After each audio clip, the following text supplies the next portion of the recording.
Trending is brought to you by the Bahamas Adventist Book and Nutrition Center, located on Tonic Williams Darling Highway.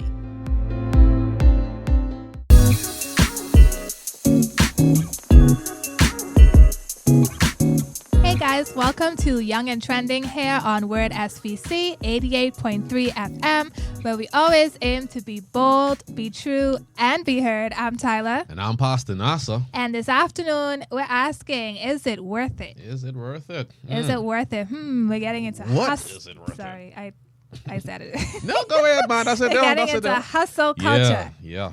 Hustle culture. What is that? Yeah. If you're a little bit younger, not even. It's all over Facebook too. Yeah. Not that Facebook is for the old people. Everybody you know on Facebook, everybody not on social media. So we got to break it down. But in the last several years, with the rise of social media, I feel like I say that phrase, the rise of social media, so often. But with the rise of social media and online commerce, remote work, TikTok, Etsy shops, all these different platforms and tools and websites that come out that enable people to start businesses and, pursue their passions. The term hustle culture has been coined, and it's something that we hear about a lot. And if you don't know what hustle culture is, it's an urban term, and it refers to a mentality that encourages people to work hard to achieve success, even if it means sacrificing sleep, relationships, and health. It's also known as the grind culture. I see here it says toxic productivity. I've never heard that one. It can also be toxic productivity. Okay. Yes. Because in its essence, like when you first hear about it, like hustle culture, like that sounds good. It sounds good. Like hustling. Yeah. We live in a society now where there's more opportunity than ever to make money. There's more opportunity than ever to be successful, to get yourself out there, to build a platform. There are niches, undiscovered niches, like you could do anything. The world is your oyster. That's what they say. And you need to oyster up here, though, so we got to talk about it different. Yeah, I think. But yeah, we know what you mean. Yes, here in the Caribbean, we all grew up, well, I can't say we all, but I think generally that your parents would be like, oh, nothing good comes without hard work. Yeah. So, it's kind of ingrained in you whether or not you actually live that out and are a hard worker, but that you have to work hard to get what you want. So with that now, and that sounds good to a degree. Good. Yeah, it sounds good. We have to get into the weeds of it now because I saw this there was this podcast this week where this very famous athlete LeBron James was talking with someone who asked him the question, what does greatness mean to you? What does it mean to be great? Because, people would look at LeBron as one of the top NBA players of all time. Yeah, like good. He is good that you said that. Yeah, I know that's a discussion for some. One of the top, right? He isn't my top, but I can acknowledge. Yes, he's one of the greats. He's in the conversation, he's right? There. Yeah, he's in the conversation, right? And so they asked him, what do you call great? And he said something very interesting. He said, to be great means to be willing. You have to be willing to sacrifice those you love. And they thought that was so deep. All of them was like, So it probed my mind, because as we talk about, is it worth it now? And I'm marrying the two now with the hustle culture that we were just talking about. The hustle culture is based around being successful, being great in whatever it is that you do, so that you can take care of yourself and your family, your loved ones, whatever. You have options, and greatness. They marry the two. But then now here it is someone who is quote unquote great. He's at that level, and he's saying to be at this point, to be at this level, you have to be willing to sacrifice those and I guess other things that you love. And so that's why the question arises, is it worth it? Is it worth sacrificing people and things you love in order to be great? Including your health and sleep, because that usually when we talk about hustle culture, that's like the first thing to go. You got to be on your grind, willing to put in that work. Like, that's on both ends. That's the first thing we talk about. And really this boils down to, where do your priorities lie? Right? So when let's look at LeBron, who in addition to being one of the greats, he's also heralded as, and I guess for good reason, I don't know him personally, but as a family man. Yeah, they talk right. about, He has a beautiful family, beautiful wife. And we look at all that and it's like, oh, you can have it all.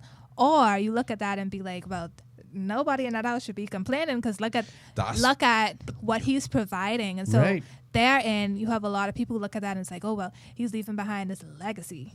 He's leaving behind the name. They're all taken care of.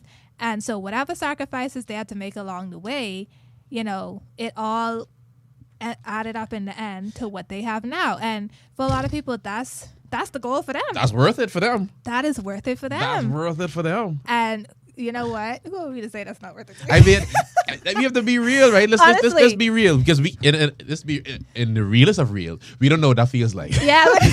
Let's be fully transparent. Honestly, we don't know what it feels like where you could go and you don't got to worry how much things cost. You don't got to worry how far it is. Right. You don't got to worry about what you need because everything is going to be taken care of. Mm-hmm. That blows my mind, right? But it's something to consider because then now it's like, all right, so with having that option to have all those things, then to sacrifice some dinners, to sacrifice, being home all the time, like shouldn't you be grateful? Milestone event. Yeah, some milestone event. It's your honor roll and you top of the class or whatever, but I can't make it. But I never make it. Let's say I can't make it this time. I never make it because I'm providing the life. I'm being great. I'm hustling. I'm out there grinding so that I can't make it. But boy, you could look good. Mm-hmm. You could ride there good. Mm-hmm. You could eat good afterward. Mm-hmm. I ain't gonna be able to eat with you maybe, but you could be eating good that night, right? I mean, I give you sometimes, but I have to do what I gotta do. I think too collectively that depends on is everybody on board with the sacrifice. Because I'm sure now as they're older, his kids. Wow, this sounds like this is a podcast talking about the budget. Yeah, we gotta talk about that. We gotta move on in a second. Yeah, let's take it general. Yeah. The whole access. Let's talk about access. Yeah. I think they're at the age now where they can appreciate that sacrifice, and we don't know what goes on behind closed doors. But that's why this conversation is very nuanced because now when we bring that back to the everyday people. Right. Of course, who's striving we to get. still have to have that mindset of you have to go out there and work hard, like go after what you want. Like something my family also likes to say a lot is you work hard now and play later. And so we understand, especially like if you don't come from money, if you don't have a lot of privileges behind you, you don't have a name behind you, things are going to be more difficult for you. Generally speaking. And so you have to work a little harder. Like, go a little bit longer, wait a little bit longer, all these different stuff for the most part to get where you need to be or to even get halfway where other people are from the jump.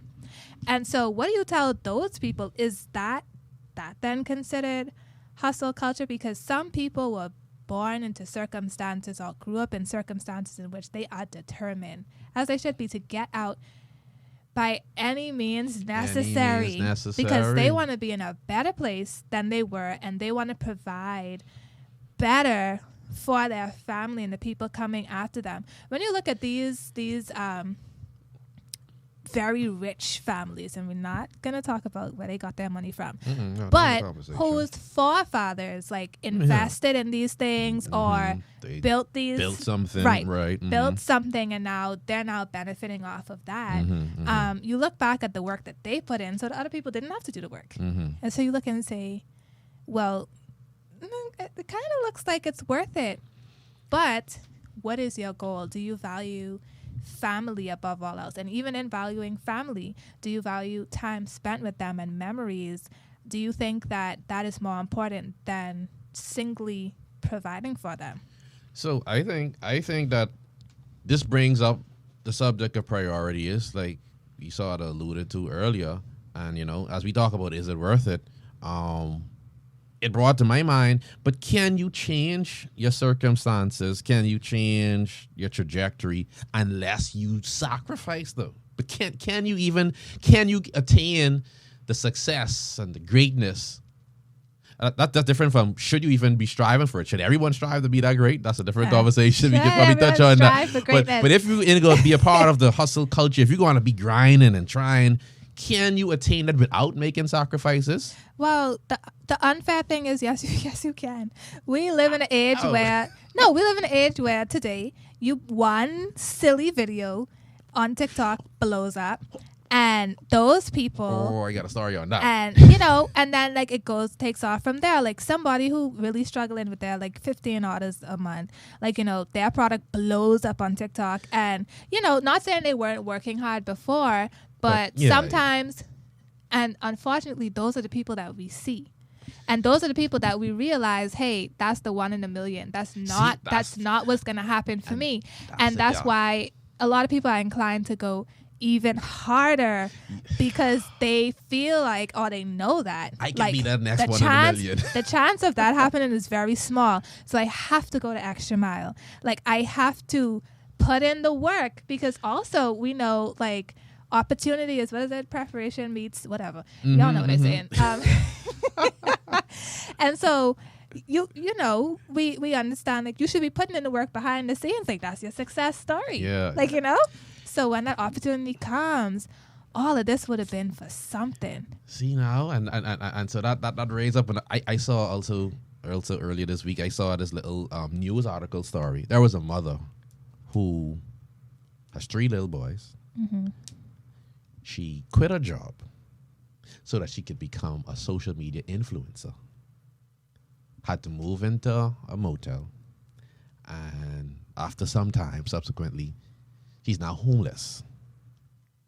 So this striving for greatness thing is something that, okay, you're going to adopt and say, all right, yeah, you want to have all these things and the options and stuff like that. But where's the line between, I don't want to say reality because it is reality that some people do go viral. Some people do break with a new discovery or their product gets hot and they blow up and that's the reality. But then how feasible is it for everyone to be strive? It's I know for you. I want to be clear. I'm not trying to say people shouldn't strive to be good. They shouldn't strive to even be great at what they do. I'm not saying that. But then, is there a line between? Can we go too far in that striving? See. And okay, so I see exactly where you're coming from. Can we go? Can we be off somewhere in the striving? I'm gonna talk like a Christian now. Y'all people just be telling me in chat, right? That's what y'all always be saying. You're we have a big God. Oh gosh. Okay, we have a big God who is capable of exceeding our expectations. Who is capable of giving us things that we cannot even begin to imagine. My Lord. Right? Stop limiting yourself. Okay. All you need is the faith of a mustard seed, Oh gosh. Yes. Like we must not limit ourselves. Like who are we to tell God this is all that I can do? He is very capable. And so that is where this conversation we kind of hit not a wall, but we hit a obstacle because faith component. Yes. See with that because faith is evidence of things not seen. So we see and faith without works is dead. It's very dead. See? So as a Christian now, because now you want to come back there as well. How do we even have this conversation? Because when we start off with things that make sense to us, like you got to be realistic. Is that limiting God? You see, and all right, so we Christians, yeah. Because I also believe we do have to be realistic, like you do. The Christians, be for real. And we have to be for real. So I don't want to doubt or I don't want to diminish the faith component because we serve a big God. My God is so big, so strong, and so mighty. So nothing my God cannot. But there are some things God won't do. And I think we have to stop blaming God.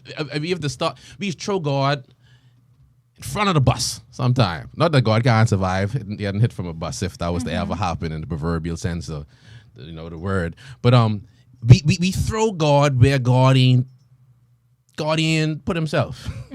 Like we'll put God's name into something that God really probably sitting back like, no. I said that. I promised that. I asked you to do that. where you see Who me? said that? Right. Who said? I said I come. You gotta show me the receipts now, right? We do it with him and the devil. That's the true. The devil caused this. Right. That's true. Oh, step out in faith. The Lord did not tell you to right. do that. Man, the devil caused this to fail. It wasn't meant to be successful. Not for you, at least.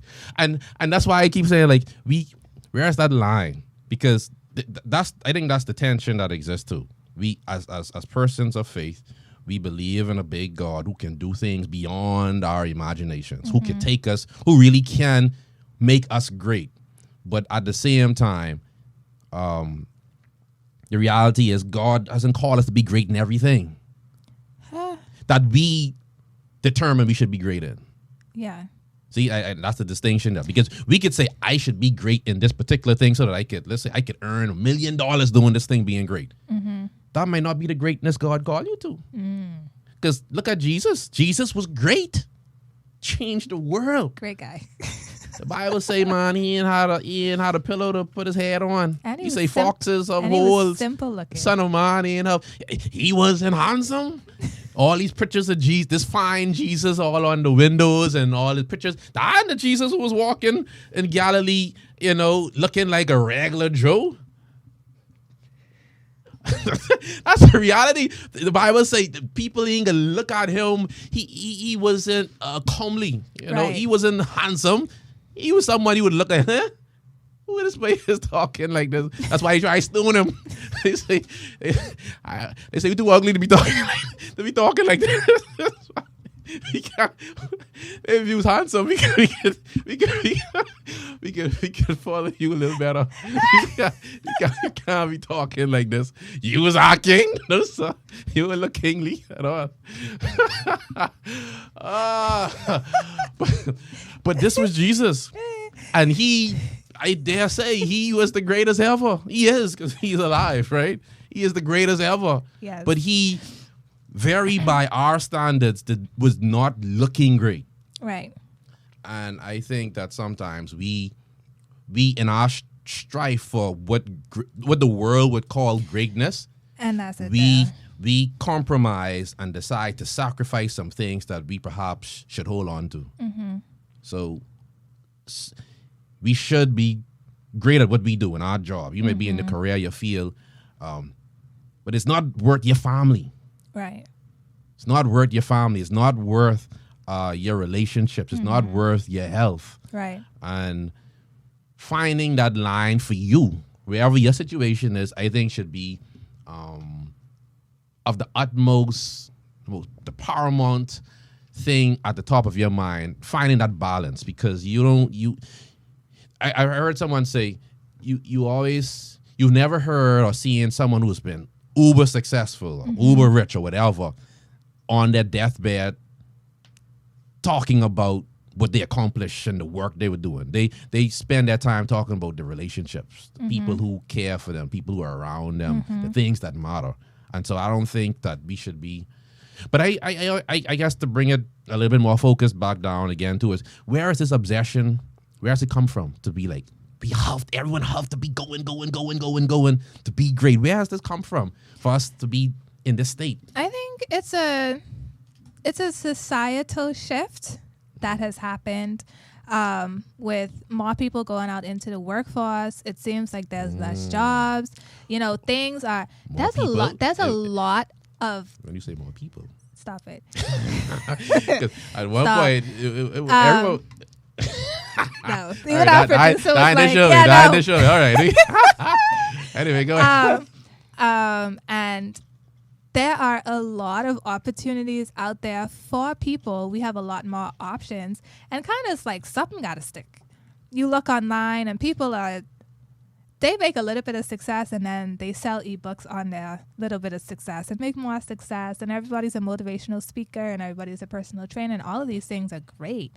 But we see a lot more now, and all of us are like, if they can do it, I can do it, which is, first of all, a very great thing, because now you have people in spaces or at tables that they didn't have the option at being at before.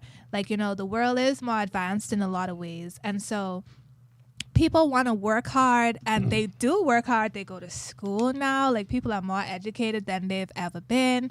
They want to make a difference in some way. Right. And we live in an age of social media where it feels like a whole lot of people are making a difference because we see these numbers of like followers and likes attached to these things. And I think a lot of times, so this might go somewhere else, but we don't realize that, hey, like even the mega or big social media platforms, like 15K likes and whatever, that's still like a very like speck of total people in the world, and a lot of times it's an echoing chamber, and so you can't really compare yourself to these people. That's number one. Number two, in seeing all of this opportunity, people who have been told their whole lives that they wouldn't amount to anything, we now have more shared stories of people getting out of their situation, of people hustling and people putting in the work and now getting the opportunity to do better for themselves. And so people are encouraged. But I think that, like anything right now, sometimes we go to the extreme because we understand, like, collectively as a society, you should work hard. Yeah, that preparation has to be in place. Like, you have to be doing the groundwork so that when that opportunity does come to you, God's willing, like, you know, or you have a dream, like, you know, this is your passion. When that comes, you need to be ready, right? They're not really in a world where people give handouts, and when they do, it's not for nothing. It's not for nothing, and God has called us to be great, but like you said also, sometimes what we aspire to, and we're sinful beings by nature, and so sometimes our aspirations, while we can see how they can be used for God's glory, and we had that little caveat in our plans, like you said, that may not be his plan for us. No. Or that may not be what he's called us to be great in. Not talking about being good on your job, not talking about you being good in ministry, but God has a plan for each and every one of our lives. And I remember in, I think, my last few weeks of school, the pastor at New Life, back at Andrews, he preached a sermon and he talked about closed doors and how it's like sometimes God keep closing these doors for you because he do not want you to go through this door. And you keep trying to go through this door. Trying to bomb it down. Like, why? And you're like, why? I can't catch a break. And he's like, go the next way. Go the next way. But when we bring it back, I think that family is so important, and it does boil down to what you think is important. For a lot of people, especially men, because y'all talk about this all the time, like for y'all, it's like legacy, providing for your families, like making sure everybody's taken care of, like, you know, and that's responsibility. Yeah. And I think if we bring it down even more, like some, even I'd speak on pastors, because, like, you know, I've seen that up close, not really personally, but also by relation, as to where these great speakers and evangelists who have been used by God in mighty ways, and you look at them like, oh, look at all the lives that they've touched. Like, I love to hear them preach, like God always works to them, and you know, the sacrifices in their families, it's in their wives who a lot of nights by themselves, dealing with the kids by themselves, kids who the daddy was there for church. He's there for everybody else. Everybody else. Not just pastors, that elders or other people who are very active even in church, even to the point of where that calling that God has on your life, as we are to be good stewards, you still have to manage that well. Because in addition to that, you are also responsible for the relationships in your life, and not like that's your total responsibility, but your actions and your parts in that. That's also your responsibility. Definitely. I feel like this is nothing new, but I would say nothing new what's under the sun. You know, is it worth it? I think that's the question that we're tempted with by the devil a lot of times, because he did it in the beginning with Eve. You know, is it worth it to eat the fruit? Because you have a chance to know some stuff you wasn't exposed to, right? You know, you could be like God, and she bit the fruit, and now, you know, Adam followed, and now look at what we're in now, and we run out of time, so you have to. I want to throw this out there because I just had a thought about how we could even look at this from the total opposite of this conversation. In that, what do we do with the people who are left behind? And right now, I'm starting The Chosen, right? And it really focuses on the disciples' life. The disciples, Jesus' 12 disciples, their lives before they were called. And I think a lot of times, and I'm speeding because I'm looking at the time, but I want to leave this with our audience to think about, because a lot of things we have been asked to talk about are very two-sided. we can talk from either angle. And you did have people who God had such a great calling on their life, but there were people left behind. And then you're like, how do you reconcile with that? That's the exact opposite of what we're talking about. Those disciples are married. We got to, with kids. We have to do another show on that. We got to do another show on that. when it comes to what God has called, when God has called you to something, right? I think what comes with that, because like I said it earlier, I don't believe we can be great without some type of sacrifice, right? And then for every person, that's for them to decide, them and their circle, is it worth it, right? So we're not here trying to tell you like, how you should, divide up your family time, your other time, and your other interests, right? But what I would say is in 1 John chapter 2, 15 to 17, it says, "Do not love the world or anything in the world. If anyone loves the world, love for the Father is not in him. For everything in the world, the lust of the flesh, the lust of the eyes," what we were talking about today, "and the pride of life comes not from the Father, but from the world." This obscene desire and yearning, to the point of willing to sacrifice your own well-being and the well-being of those you love, is not of God. But the Bible says, "The world and its desires will pass away, but whoever does the will of God lives forever." And so I believe our aim should be, in everything that we do, in every career, every field, every relationship, we should be asking God, what is your will? Yes. Guide us so that we could find that line and walk it, so that we could live with the things we decide to put down, right? Because you have to decide to live without certain things in order to get certain things. And we could see how God is able to do something in your life that could be great. You don't got to be the number one person in the world to be great. That's another show I see, but it's okay to just be good at what you do where you are, and do it well. And you should do it well. You should do it well with distinction, with honor. That is another show. With great. That's a whole other show. Should everybody be great? Should everybody? What we have to define what greatness is? Then What's that? We have to do this as a serious. So what is that? Y'all come back. We have the conversation continues. It continues on. But guys, thank you so much for. I hope all of you stayed to the end of our show. You've been listening to Young and Trending here on Word SBC 88.3 FM, where we always aim to be bold, be true, and be heard. You can catch us every Tuesday from 6 to 6:30, with reruns on Wednesdays and Fridays from 3:30 to 4, right here on Word SBC 88.3 FM. We're also on social media, on Instagram and Facebook at SBC Media. Yeah, SBC Media. SBC Media, sorry guys.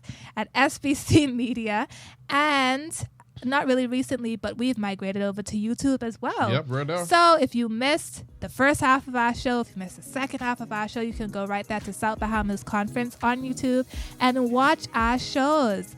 Guys, thank you so much for listening. I'm Tyler. And I'm Pastor Nasser. And we'll catch you guys next time. Peace.